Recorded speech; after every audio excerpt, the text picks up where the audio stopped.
Welcome back, VC. This is Vinyl Lola, and today I'm going to do a top 10 debut albums, or the best debut albums in my own opinion from my own collection. And as I mentioned before in some of the earlier videos, I really have a thing for debut albums because I like the kind of the incoherence in the sound, the fact that the band hasn't really honed their true sound yet, and you know, they some of them have written these songs over a long period of time,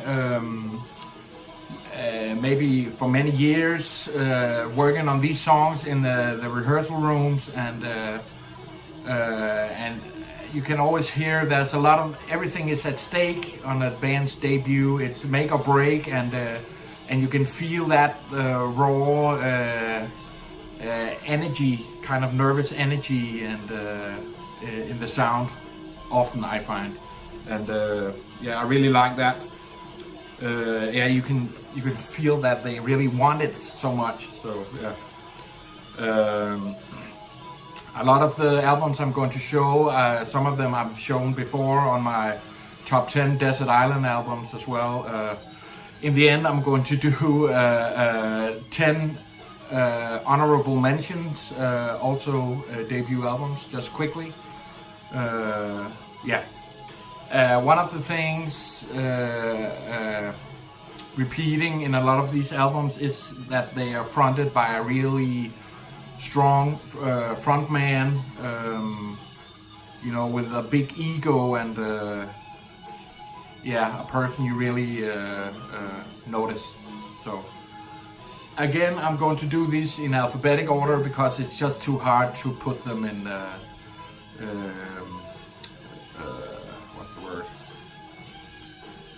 Prioritized order.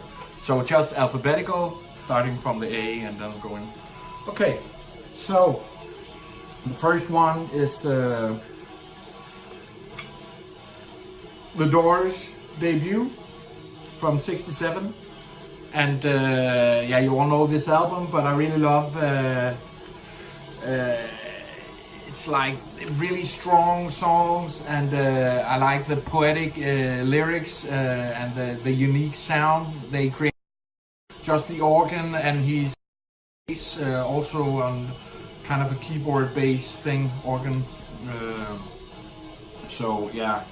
And this is just a killer, all killer, no filler album. And again, with a really strong frontman. You know, one of the true great front figures of the band, Jim Morrison. So this is my first pick. Okay, moving on. This album has had really big significance in my life. So and it's the debut album by Guns N' Roses, Appetite for Destruction, from '87. And this album, it was one of the first albums I bought for my own money. And as you can see, it is really, really beat up because I brought this album with me, and to all the... this album followed me when I started to party and to drink, and we just listened to music and have fun, and girls became interesting and stuff, and also I just played this every day. These Guns N' Roses were my first really big idol, so with posters everywhere and everything I could get my hands on, and I was really mesmerized by Axl Rose and wanted to be him. But at that time I just started playing drums, and I had a drum set in my room. And I actually would play this and play along on the drums, so I know every little drum fill on this album. So this means quite a lot to me, and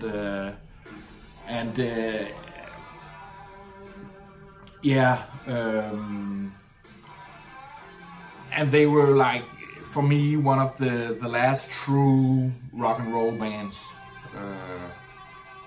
Yeah, so amazing album. Yeah, enough about that. Appetite for Destruction. The third one is picked is Jimi Hendrix's debut. Are You Experienced? So yeah, again, yeah, it's a mono press, iconic album. Guitarist, really inventive, and I think this trio is really a power trio. I love the drumming, and yeah, not much to say about this, you know. Fourth pick is I picked Psycho Candy by the Jesus and Mary Chain. This is from '85, Scottish group, and really a groundbreaking album. Really noisy, bad, you can say bad sounding, but they used a lot of reverb on the drums, and really simple songs, simple songwriting, but you could call it like no bullshit pop songs. They just cut into the bone of the melody and cut away everything else and just layered it with noisy guitar, a lot of feedback, and it takes something to listen to the whole album, but they have like really iconic songs, you know, just like the opener, Just Like Honey is maybe their most famous. So really beautiful songs, and again, really arrogant couple, the lead singer and guitarist, and yeah, and they like call themselves the greatest new band, and actually took pride in not being able to play that well, and they had like iconic concerts where they just they lasted like 10 minutes and a riot broke out and everything got trashed, and yeah. So, but the brothers, yeah, they're brothers, the Reed brothers, the front singer and the lead guitarist. So, Psycho Candy by the Jesus and Mary Chain. Great debut. Okay, the next one also iconic, and I listened a lot to this a bit later when in my teens. And it's Unknown Places by Joy Division. This is actually, I think it's a first press or second press, but one of my grails in my collection. Yeah, you all know the iconic logo.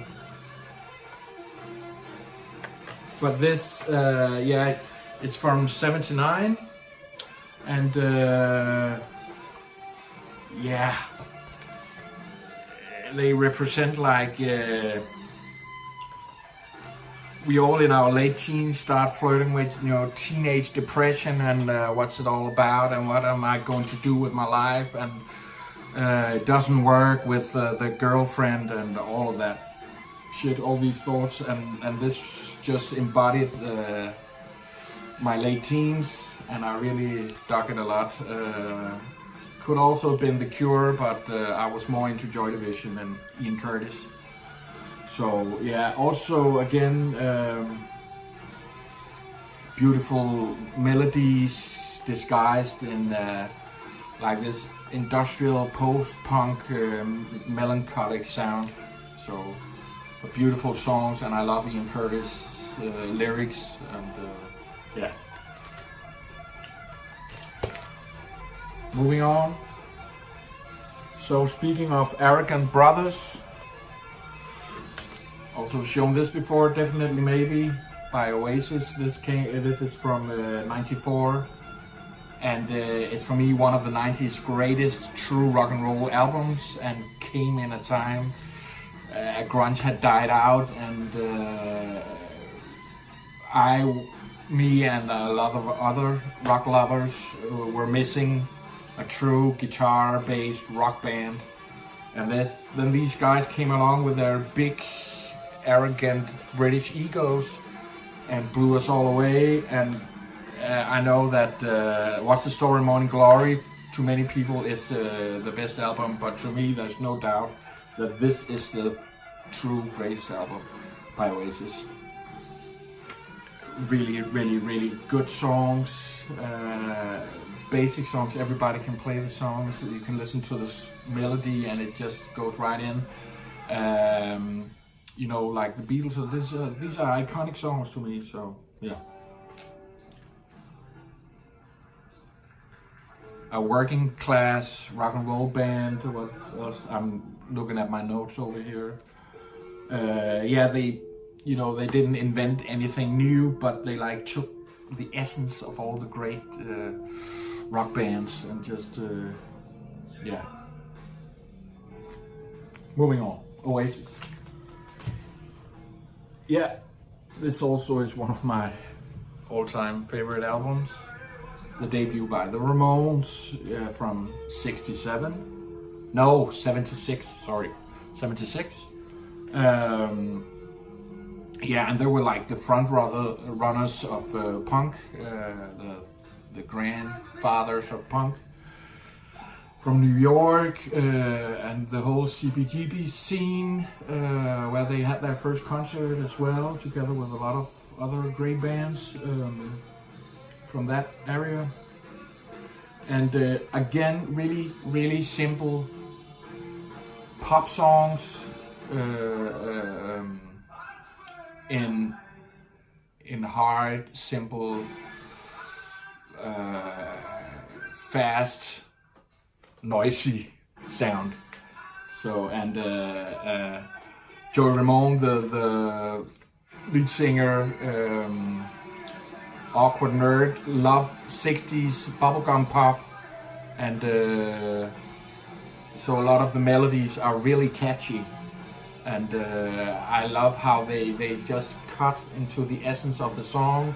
No repeating anything, no far out bridges or anything, no guitar solo, just moving on. So, and I like the whole gang attitude thing, everybody's called Ramone. Yeah, so killer songs. You all know this album as well, so no need to go further into that. Yes, let's see here. Oh, and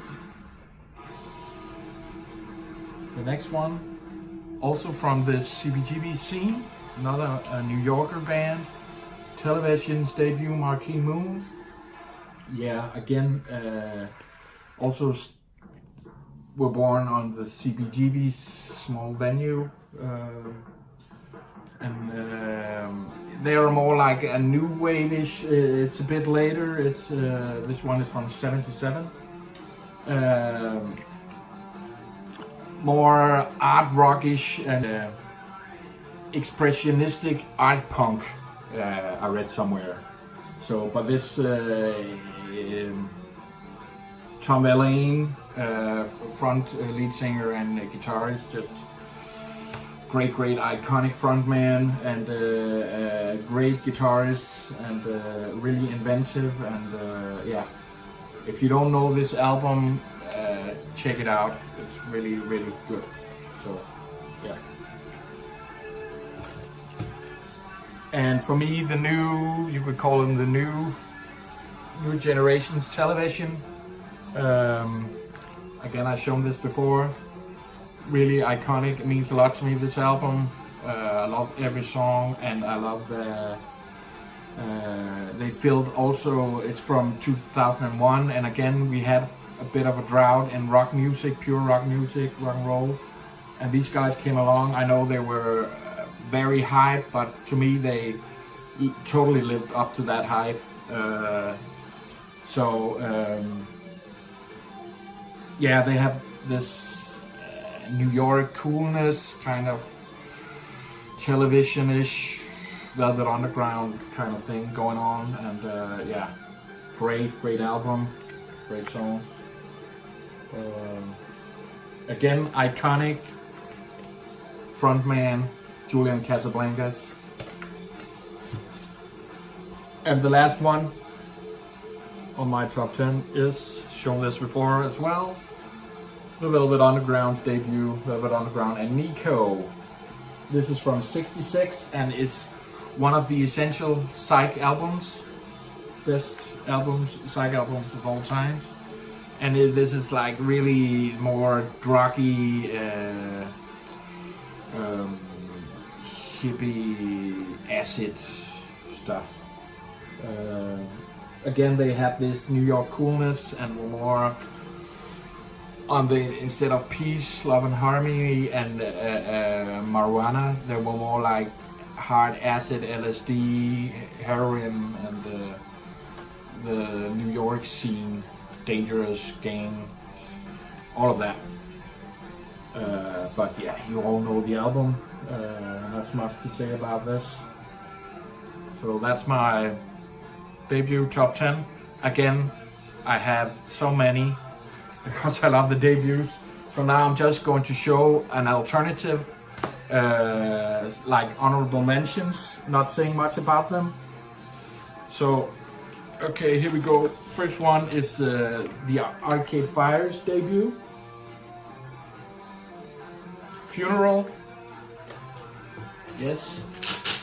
The next one, Kill 'Em All by Metallica, when they still quite hadn't found the sound yet, so it's a bit of punkish attitude. Love it. The Piper at the Gates of Dawn, Pink Floyd debut. Killer, Essential Psych. This also meant a lot to me and a lot of other my age, from '92. Debut by Rage Against the Machine. Oh my god. You could get out some teenage aggressions to this one. Saw them at Roskilde Festival, it was crazy. Yes, Lou Reed's Transformer, oh, iconic album. Vicious, Walk on the Wild Side, Satellite of Love, yeah, Perfect Day. I could go on. Santana's debut means a lot to me as well. I played in a Santana tribute band. I really love Santana.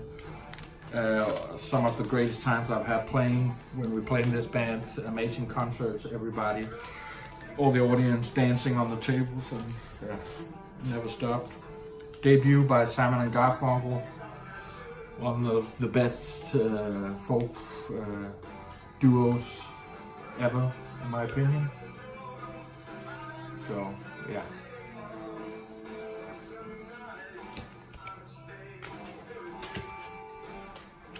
Another CBGB's, Talking Heads, '77. Yeah. Who doesn't love Psycho Killer?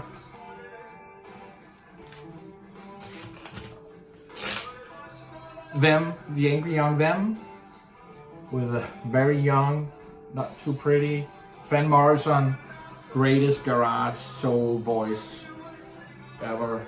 Yeah. And the last one, and I could pick a whole lot more, but I just picked, yeah, My Generation with The Who. Killer debut. Yeah. So that's it for me today. Yeah, I'm going to do one of these days another vinyl finds. I've got a small stack of new things. So until then, here from Copenhagen, this is Vinyl Lover signing off.